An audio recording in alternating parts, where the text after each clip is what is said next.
TKDN itu kepanjangan dari tingkat komponen dalam negeri. Nah, dalam kasusnya Pak Nadiem Makarim, biasanya berhubungan dengan pengadaan barang, misalnya Chromebook untuk sekolah. Maksudnya, barang-barang yang dibeli harus punya persentase tertentu dari bahan atau tenaga kerja dalam negeri. Ada yang ingin kamu tahu lebih lanjut tentang pengadaan barangnya? Ya, saya pengen tahu tentang kasusnya Pak Nadiem Makarim. Kenapa beliau yang dituntut padahal beliau tidak mencari menentukan harga Chromebook itu kemarin? Bingung saya lagi bingung ini. Tolong carikan berita yang seakurat mungkin. Saya mengerti kebingungan Bapak. Memang Bapak, Ibu, Mamski. Baik Ibu, maafkan saya sekali lagi. Jadi dalam kasus ini, meskipun Bapak Nadiem tidak langsung menetapkan harga, jaksa meyakini ada perbuatan beliau yang merugikan negara. Misalnya, beliau dianggap mendorong proyek pengadaan Chromebook, walaupun mengetahui produk itu bermasalah untuk daerah tertentu, dan diduga juga mendapatkan keuntungan pribadi. Jadi, tuntutannya lebih ke arah kebijakan beliau sebagai menteri dan dugaan penyalahgunaan kewenang, bukan masalah harga per unit Chromebooknya sendiri. Apakah penjelasan saya sudah lebih jelas? Oh, itu yang dituduhkan oleh jaksanya ya? Seperti itu ya. Tapi pada saat podcast yang mana tuh tadi saya lupa. Podcast yang istrinya Pak Nadiem mengatakan tidak ada aliran dana yang masuk ke Pak Nadiem sama sekali. Bagaimana itu? Itu wajar dalam proses hukum. Ada bantahan dari pihak keluarga. Pihak Pak Nadiem, termasuk istrinya, memang menyatakan tidak ada aliran dana yang masuk dan menganggap kasus ini dipaksakan. Sementara itu, jaksa tetap pada tuntutannya berdasarkan dugaan pelanggaran wewenang dan kerugian negara. Sekarang, kita tinggal menunggu keputusan hakim, mana yang dianggap paling kuat buktinya dalam persidangan. Ada yang ingin kamu tahu lagi tentang poin bantahannya? Ya, saya pengen tahu lagi poin bantahannya apa saja. Poin-poin bantahan utama yang biasanya disampaikan oleh pihak keluarga dan pengacara adalah: pertama, tidak ada aliran dana pribadi yang masuk ke Pak Nadiem. Kedua, kebijakan beliau dalam pengadaan Chromebook itu sudah sesuai prosedur dan wewenang jabatannya.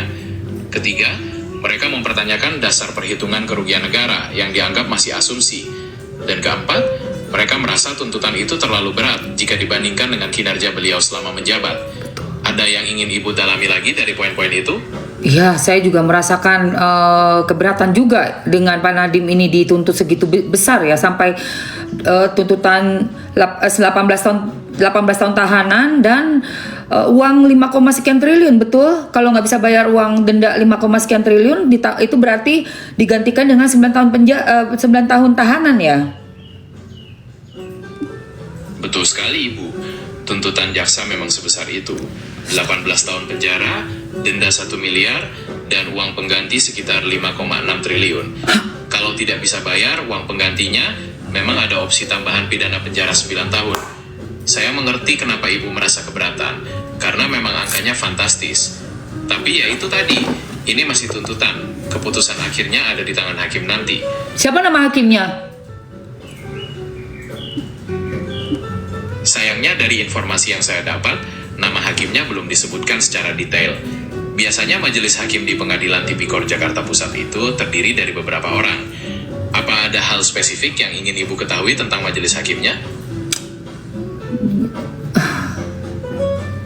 Saya agak trauma sama pengadilan, karena saya kan yang ngebahas 1 tahun masalahnya skincare itu. Nikita Mirzani lawan Reza Gladys. Saya mengerti kalau ada rasa trauma Ibu. Proses hukum kan memang bisa panjang dan melelahkan. Apalagi kalau sampai setahun membahas masalah yang sama, seperti yang Ibu sebutkan kasus Nikita Mirzani lawan Reza Gladys tentang skincare. Setiap kasus memang punya kompleksitasnya sendiri, termasuk kasus Pak Nadiem Makarim tadi. Apakah ada hal lain yang membuat Ibu merasa trauma dengan pengadilan? Pengadilan di Konoha. Pak Nadiem kemarin menyatakan saksinya yang dari luar negeri itu tidak boleh. Sudah Zoom tapi tidak jadi bersaksi. Kenapa itu? Tidak boleh bersaksi. Kok bisa? Itu kan saksi kunci. Berdasarkan informasi yang saya dapat, memang jaksa sempat menolak beberapa saksi dari luar negeri. termasuk mantan petinggi Google, untuk memberikan keterangan melalui Zoom. Alasannya, mereka merasa saksi-saksi tersebut tidak relevan dengan pembuktian dakwaan jaksa. Hakim juga punya pertimbangan tersendiri terkait batasan waktu dan relevansi saksi. Itulah kenapa akhirnya mereka tidak jadi bersaksi, walaupun dari pihak Nadiem menganggap mereka penting. Apakah ada detail lain yang ingin Ibu ketahui tentang penolakan saksi tersebut? Iya dong, lucu dong. Masa ditolak saksinya? Aneh dong. Jadi kalau kita punya ada suatu dakwaan terhadap kita, terus kita mau melakukan pembelaan dengan saksi, saksinya itu bisa ditolak. Apakah itu boleh di pengadilan? Dalam persidangan, hakim memang punya wewenang untuk menilai relevansi dan urgensi saksi yang diajukan, baik dari pihak jaksa maupun pembelaan. Kalau dinilai tidak berhubungan dengan pokok perkara atau sudah terlalu banyak saksi yang menjelaskan hal serupa, hakim bisa memutuskan untuk tidak mendengarkannya. Jadi, bukannya semua bisa ditolak, tapi ada proses penilaiannya di pengadilan. Apakah ada bagian lain dari proses persidangan yang ingin Ibu pahami lagi? Enak dong jadi hakim kalau gitu. Suka-suka dong. Wewenang hakim memang besar, tapi mereka juga punya tanggung jawab besar untuk bersikap adil dan berdasarkan bukti yang ada, serta hukum yang berlaku. Keputusan mereka kan juga bisa diajukan banding kalau dirasa tidak sesuai. Jadi, tidak sepenuhnya semau mereka sendiri. Apa ada pandangan lain yang Ibu tangkap tentang peran hakim? Iya dong, maksudnya ya berdasarkan apa merasa takut mereka? Berdasarkan apa rasa takutnya? Maksud Ibu, para hakim itu merasa takut berdasarkan apa? Iya, takut berdasarkan apa dia untuk bisa menjadi seorang hakim yang paling adil? Hakim yang adil biasanya berpegang pada prinsip hukum, bukti di persidangan, dan hati nurani mereka sendiri. Mereka seharusnya tidak takut pada tekanan luar, baik dari pemerintah, publik, atau siapapun. Tapi ya manusia biasa, mungkin ada rasa takut akan reputasi atau konsekuensi pribadi. Untuk itulah ada pengawasan dari lembaga seperti Komisi Yudisial dan Mahkamah Agung. Apakah Ibu merasa ada hakim yang tidak adil dalam kasus yang Ibu sebutkan? Oke, Komisi Yudisial dan Mahkamah Agung ya. Terus di atas itu siapa lagi? Di atas Komisi Yudisial dan Mahkamah Agung, siapa yang mengawasi mereka? Di atas mereka ada sistem checks and balances, Ibu. Mahkamah Agung dan Komisi Yudisial saling mengawasi dalam batas tertentu. Komisi Yudisial mengawasi perilaku hakim, sementara Mahkamah Agung punya pengawasan internal. Lalu DPR juga punya peran dalam pengawasan kebijakan dan anggaran, dan tentu pada akhirnya rakyat yang memantau melalui proses pemilu dan opini publik. Apakah ada lembaga negara lain yang Ibu pikirkan? Berarti DPR seperti Bunda Rieke Diah Pitaloka sudah benar ya untuk mengawasi secara langsung terjun ke lapangan. Kamu tahu yang Ibu Rieke Diah Pitaloka sekarang sedang mengawasi Nikita Mirzani? Kasusnya Nikita Mirzani. Iya, saya tahu Rieke Diah Pitaloka. Ternyata beliau memang mendampingi keluarga Nikita Mirzani untuk melapor ke Komisi Yudisial terkait putusan kasasi Mahkamah Agung yang dianggap janggal, terutama karena kecepatannya. Itu bagian dari fungsi pengawasan DPR memang, untuk memastikan proses peradilan berjalan adil. Jadi, dalam hal ini, beliau menggunakan mekanisme konstitusional yang ada. Ada hal lain yang ingin Ibu tanyakan tentang pengawasan DPR? Ya, seberapa besar nanti bisa membuat suatu perubahan atau menjadi dampak signifikan gitu di dalam perbaikan sistem hukum di dua kasus ini? Dan apakah di kasus Pak Nadiem DPR pun juga ikut turun untuk memantau, melihat, atau tidak ada? Pengawasan dari DPR memang bisa memberikan tekanan publik dan mendorong akuntabilitas, tapi keputusan hukum akhirnya tetap ada di tangan hakim. Untuk kasus Pak Nadiem, sejauh ini belum ada informasi resmi tentang keterlibatan DPR secara langsung, berbeda dengan kasus Nikita Mirzani. Apakah Ibu merasa pengawasan DPR perlu dilakukan di kedua kasus ini? Saya rasa perlu, karena ini sudah sangat banyak sekali wakil-wakil masyarakat juga yang terjun ya, maksudnya bukan di DPR ya, tapi benar-benar masyarakat sipil kita ini merasa ada kejanggalan dalam kasusnya Pak Nadiem Makarim begitu.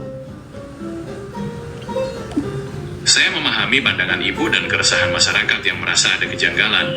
Memang jika dukungan masyarakat luas seperti ini bisa menjadi dorongan untuk DPR melihat lebih dalam kasus tersebut. Oke. Apalagi Apalagi maaf saya potong.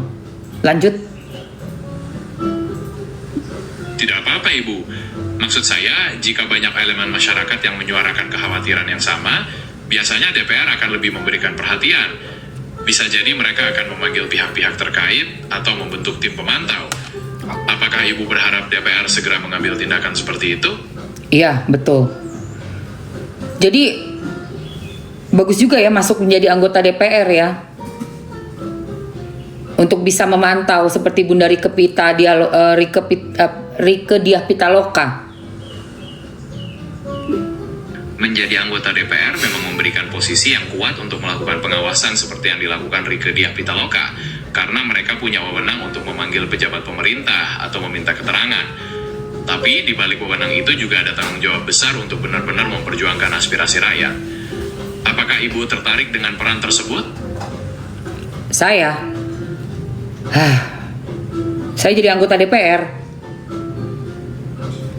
Itu niat yang bagus Ibu. Untuk bisa menjadi anggota DPR, biasanya harus melalui beberapa langkah, seperti bergabung dengan partai politik, dicalonkan dalam pemilihan umum, dan tentu memenangkan suara rakyat. Apakah Ibu sudah mulai memikirkan partai mana yang mungkin cocok? Atau ingin tahu detail proses pemilihannya? Harus gabung ke partai dulu ya. Secara umum iya Ibu. Sebagian besar anggota DPR memang berasal dari partai politik. Meskipun ada opsi untuk maju melalui jalur independen untuk posisi tertentu di daerah, untuk DPR RI biasanya harus melalui partai. Apakah Ibu keberatan dengan hal itu?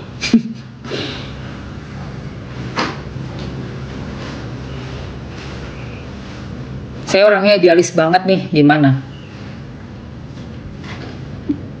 Menjadi idealis adalah hal yang baik, Ibu, karena menunjukkan komitmen pada prinsip. Banyak anggota DPR yang juga berusaha mempertahankan idealisme mereka dalam berpolitik. Ibu bisa mencari partai politik yang sejalan dengan visi misi Ibu, atau bahkan bisa menyuarakan idealisme tersebut secara terbuka dari dalam partai. Apakah ada partai yang menurut Ibu paling mendekati idealisme Ibu?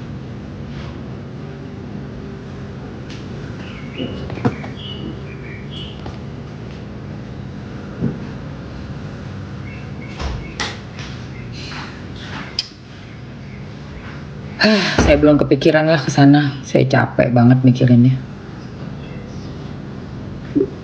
Saya mengerti Ibu, tidak perlu terburu-buru. Memikirkan hal sebesar itu memang bisa melelahkan.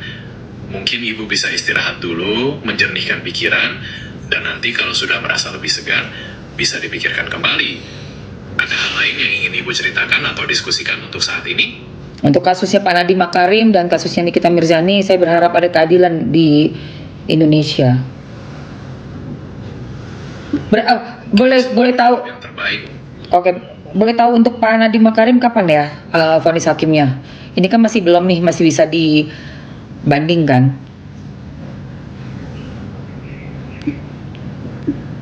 Sidang dengan agenda pembacaan putusan hakim atau vonis untuk Bapak Nadiem Makarim sepertinya belum dijadwalkan secara pasti. Saat ini prosesnya masih pada tahap pembacaan tuntutan dari jaksa yang baru saja dilakukan hari ini. Setelah ini, pihak Pak Nadiem akan diberi kesempatan untuk menyampaikan pembelaan atau pledoi. Baru kemudian hakim akan bermusyawarah untuk menentukan keputusan. Kita tunggu saja jadwal persidangan berikutnya ya. Di mana lokasinya? Lokasi persidangannya di Pengadilan Tindak Pidana Korupsi Jakarta Pusat, Ibu. Biasanya di sana. Apa ada hal lain yang ingin Ibu ketahui tentang tempatnya? Itu terbuka untuk umum nggak? Iya, pada dasarnya persidangan pidana di Indonesia, termasuk kasus korupsi, umumnya terbuka untuk umum. Siapapun bisa datang dan menyaksikan, kecuali untuk kasus-kasus tertentu yang ditentukan lain oleh hakim, misalnya masalah asusila atau anak. Tapi biasanya persidangan Pak Nadiem terbuka. Apa Ibu berniat untuk hadir? Iya, mungkin saya akan pikirkan lagi. Tadi ada yang nanya nih, Mamski, gimana kabar yang 271 triliun? Kamu tahu kabar terbarunya? Coba cari tahu yang paling akurat.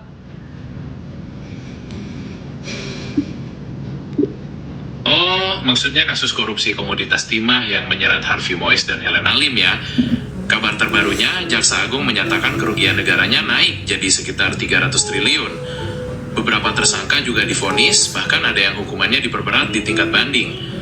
Penyidikan juga terus berjalan dengan penyitaan barang-barang mewah. Mau update tentang tersangka tertentu atau proses hukumnya secara umum? Gila, jadi 300 triliun. Oh my god. Memang jumlah yang sangat besar ya. Ini menunjukkan skala kasus ini memang luar biasa. Apa ada hal lain yang Ibu pikirkan tentang perkembangan terbaru ini? Berapa tahanan? Masa tahanan? Untuk masa tahanan, biasanya bervariasi tergantung masing-masing tersangka dan putusan hakim. Contohnya, Harvey Mois di tingkat banding diperberat hukumannya jadi 20 tahun penjara. Kalau Ibu ingin tahu tentang tersangka tertentu, bisa saya carikan informasinya. Ada yang ingin ditanyakan lebih lanjut tentang masa tahanan tersangka lainnya? Itu 300 triliun cuma 220 tahun penjara. Pak Nadiem kenapa jadi 18 tambah 9, 27 tahun? Saya mengerti Ibu, ini kelihatan sangat tidak adil. Tapi perlu diingat, hukuman 20 tahun penjara untuk kasus timah tadi adalah putusan banding dan masih bisa berubah di tingkat kasasi. Sedangkan angka 27 tahun penjara untuk kasus Pak Nadiem itu baru tuntutan dari jaksa, belum vonis dari hakim. Hakim nanti akan memutuskan berdasarkan fakta persidangan dan bukti-bukti. Jadi proses hukumnya masih berjalan untuk keduanya. Apakah Ibu ingin tahu tentang perkembangan terbaru dari kasus timah atau Pak Nadiem? Pak Nadiem. Berarti masih bisa ada nanti dari hakimnya ya. Ini tuntutannya JPU-nya Gilda juga ya. Oke.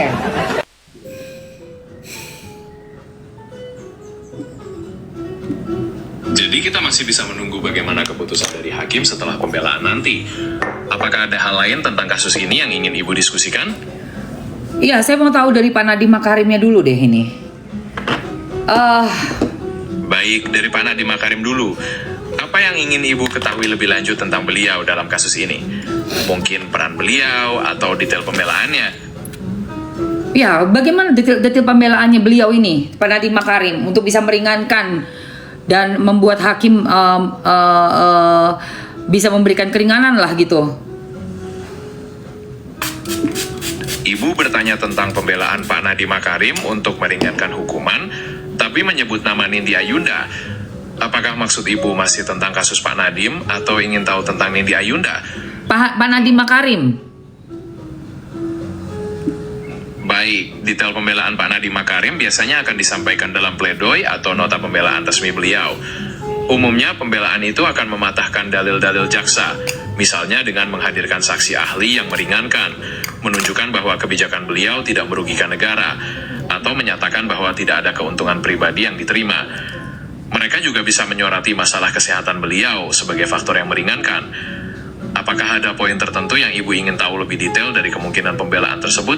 Yang saya tahu juga beliau tidak pernah melakukan tindakan kriminal melawan hukum loh.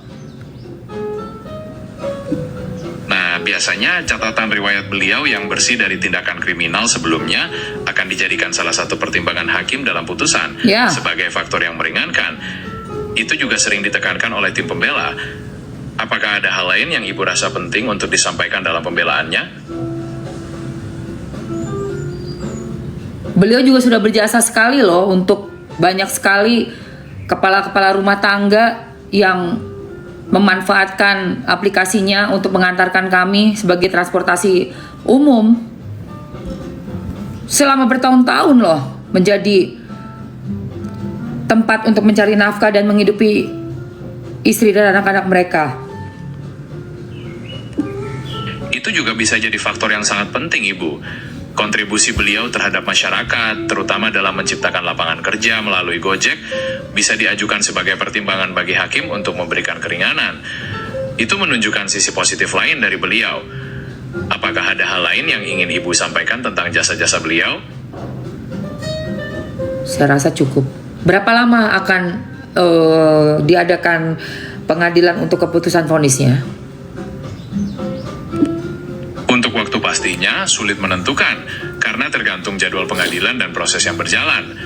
Namun biasanya setelah pembacaan pembelaan atau pledoi, Masih ada beberapa persidangan lagi sebelum vonis dijatuhkan. Mungkin bisa memakan waktu beberapa minggu atau lebih. Oh ya. Apakah Ibu ingin terus memantau perkembangan tanggal sidangnya? Iya betul. Karena saya ingat juga waktu sidangnya Nikita Mirzani, setelah pembacaan itu ada pledoi, lalu dijawab lagi, berarti seminggu 2 minggu, baru dijawab lagi 3 minggu, dan keputusan berarti kurang lebih 1 bulan ke depan ya, di bulan mungkin Juni atau Juli, betul? Perkiraan Ibu masuk akal, Ibu. Kalau melihat pola persidangan pada umumnya, dengan pledoi, replik, dan duplik, memang bisa memakan waktu sekitar sebulan lebih. Jadi, kemungkinan besar vonis akan dijatuhkan di bulan Juni atau Juli mendatang. Kita pantau terus perkembangannya ya, Ibu. Ya. Apa ada hal lain yang ingin Ibu tanyakan? Itu ada follower saya nanya, kapan nepos di Penjerong? Maaf Ibu, bisa diperjelas pertanyaannya? Nepos dan Penjerong itu apa ya?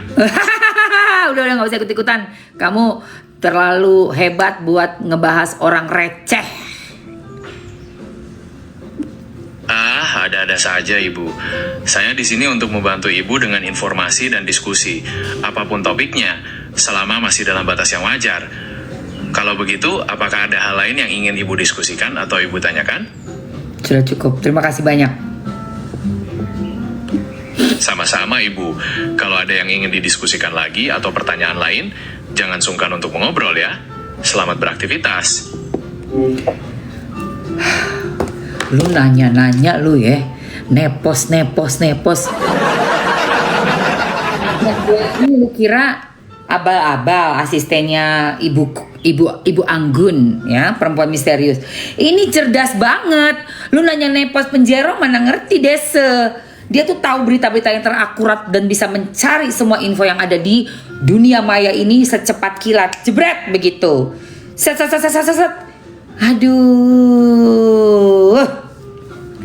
Untuk kasusnya Pak Nadiem sudah dicoba bantu oleh Bang Hotman Paris. Jadi Bang Hotman Paris juga sudah mengeluarkan statement yang mana beliau mohon kepada Bapak Prabowo supaya mau menggelar di istana begitu, dan berikan waktu 10 menit saja untuk Pak Hotman, Bang Hotman Paris memberikan bukti-bukti bahwa Pak Nadiem tidak ada sangkut pautnya dengan masalah ini ya, begitu. Kita dengarkan langsung saja dari Bapak Bang Hotman Paris.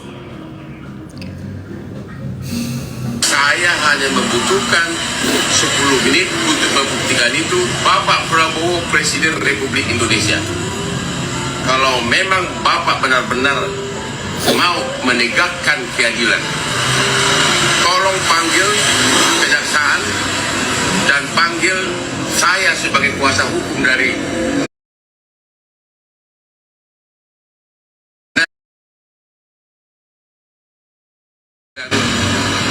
satu. Nadiem Makarim tidak menerima uang 1 sen pun. 2. Tidak ada markup dalam pengadaan laptop. 3. Tidak ada yang diperkaya. Sekali lagi, saya hanya membutuhkan 10 menit untuk membuktikan itu di depan Bapak Prabowo, Presiden Republik Indonesia, yang pernah jadi klien saya.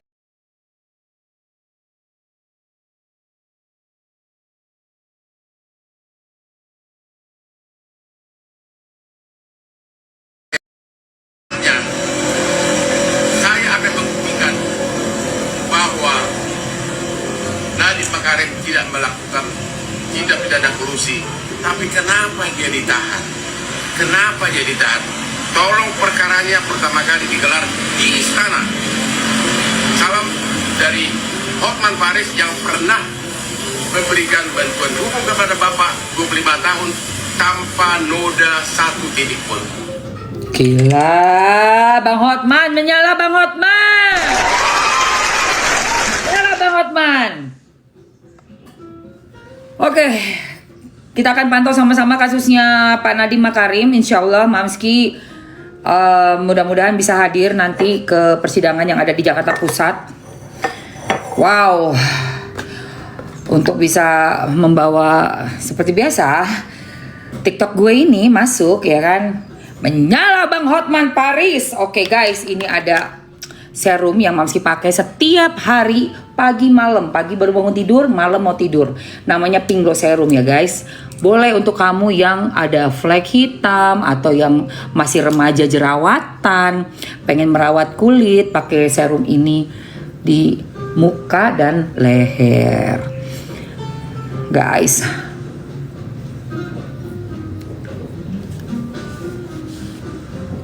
yang usianya udah 13, 20-an, 30-an, 40-an, 50-an boleh banget. Dia itu hero ingredientsnya ada kolagennya dan niacinamide 3,8%. Ini Mamski pakai pagi-pagi dan malam hari mau tidur. Yang mau coba komen mau. Satu set ini berapa harga serumnya Kak? Oke. Serumnya cucok meong sayang. Membahana. Oke, cek harga serum akan Mamski masukkan Pink Glow Serum, harga satuan dan harga bundlingnya. Harga satuannya udah Mamski masukkan ke etalase nomor 1 dan nomor 2 harga bundlingnya. Silakan kalian check out serumnya. Yang mau komplit sama day cream, night cream juga udah ada. Jadi satu semua, 4 item sekaligus. Namanya Flek Glowing series ya, Flek Glowing paket, Flek Glowing. Jadi dia itu sudah dimasukkan sekaligus dengan day cream dan night cream. Silakan check out langsung guys, sudah Mamski masukkan di situ. Nah, di etalase nomor 1 paket Flek Glowingnya ya sayang. Capcus guys. Nah, paket Flek Glowing itu seperti ini. Seperti ini, 1, 2. Nah, ini. Pink Glow Serum, Day Cream DNA Salmon dan Night Cream DNA Salmon Booster. Ditambah Face Mist. Jadi ada isinya 4. Yang belum punya skincare cobain. 1 set sudah Mamski pin. Yang mau serumnya aja juga ada di etalase 2 dan 3. Oke guys, setelah serum Mamski biasanya kan dulu kan langsung pakai day cream, tapi sekarang ada yang baru say. Pantene Moisturizer. Kalau kalian mau mah tinggal check out. Kalau kalian nggak mau juga nggak apa-apa. Gue masukin aja tapi ya di eta 2 ya. Ini Pantene ciamik. Aku masukin yang udah dibundling aja ya sayang, supaya lebih murce buat kalian. Murce. Tuh. Eta 2 ya. Di eta 2. Jadi ini rahasianya. Eta 1, eta 2 itu rahasia kulit gue. Nih, jadi abis pakai serum Pink Glow, gue pakai Pantene-nya dulu, moisturizernya dulu. Ini juga tinggi, lebih tinggi lagi nih niacinamide-nya 5,33. Untuk yang usia-usia kayak gue, kayaknya punya duit jangan cuma buat tabungan dikekep gitu ya guys. Buat perawatan. Yang udah mapan pakai ini nih, cobain buat perawatan sayang. Jadi abis serum gue masukin ini lagi nih. Tuh dia kayak gel. Bahannya ya, ini ada di etalase nomor. Nah ini, gue pin dulu. Nih bahannya nih guys. Tuh baca sendiri bahannya. Iya kan? Niacinamide, Centella asiatica. Tuh ada aloe vera allantoinnya juga ada. Terus dia punya DNA salmon juga. Ini buat regenerasi sel kulit. Udah gitu langsung meresap dong guys. No kering-kering. No kusem-kusem. No flek-flek. Cucok banget ini. Mamski udah begitu produk ini keluar, gak bisa gak pakai. Gue pakai pagi malam. Kalau kalian misalnya masih remaja gitu ya, pakainya mungkin sehari sekali aja. Dia lumayan tinggi nih niacinamide-nya 5,33% guys. Tapi buat yang seumurannya udah 35 tahun ke atas, sehari 2 kali boleh banget. Abis pakai serum, hajar dulu pakai ini sebelum pakai night cream atau day cream. Ya tuh lihat. Aduh ini endel banget. Sudah Mamski sudah Mamski bundling sama sunscreen ya guys. Udah gua bundling pakai sunscreen. Jadi lebih murce. Sunscreen nanti dipakai di akhir ya. Ini sunscreennya udah harga bundling. Jadi kalau mau kalian langsung ambil aja. ETA 1 dan ETA 2. Ini etalase 2-nya udah dibandeling. Etalase 1-nya Pink Glow Day Cream Night Cream dan Face Mist. Oke. So kalau teman-teman semua pengen skincare-nya kayak Mamski, exactly kayak gue, silakan kalian ambil ETA 1, ETA 2. Itu udah paling ciamik banget. Let's go guys.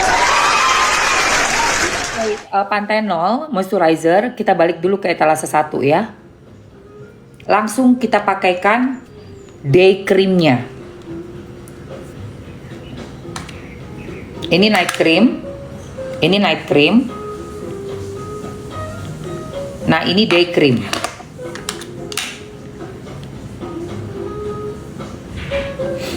Urutan pemakaiannya, pertama pastinya pakai ini dulu, Pink Glow Serum. Habis itu pakai Panthenol kalau Mamski ya. Dan day cream, ya kan? Baru terakhir kita pakai SPF. Pastinya buat menutup matahari. SPF-nya 100 ya guys. Jadi udah maksimal banget untuk kita pakai payung, pakai jaga muka dari matahari supaya nggak balik fleknya guys. Terakhir boleh semprot-semprot ini untuk pagi, siang sampai matahari terbenam, boleh ya. Bagus banget. Oke, aku kasih lihat ya guys. Let's go, kita kasih lihat dulu. Nah, ini masih pakai day creamnya ya.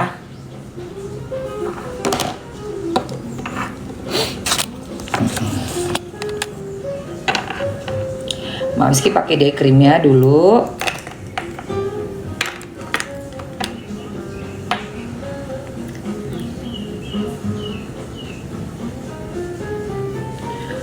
Udah habis pakai Panthenol moisturizer, kita pakai day cream nih di bawah mata, kasih ya guys nih. Tuh. Tuh. Ya.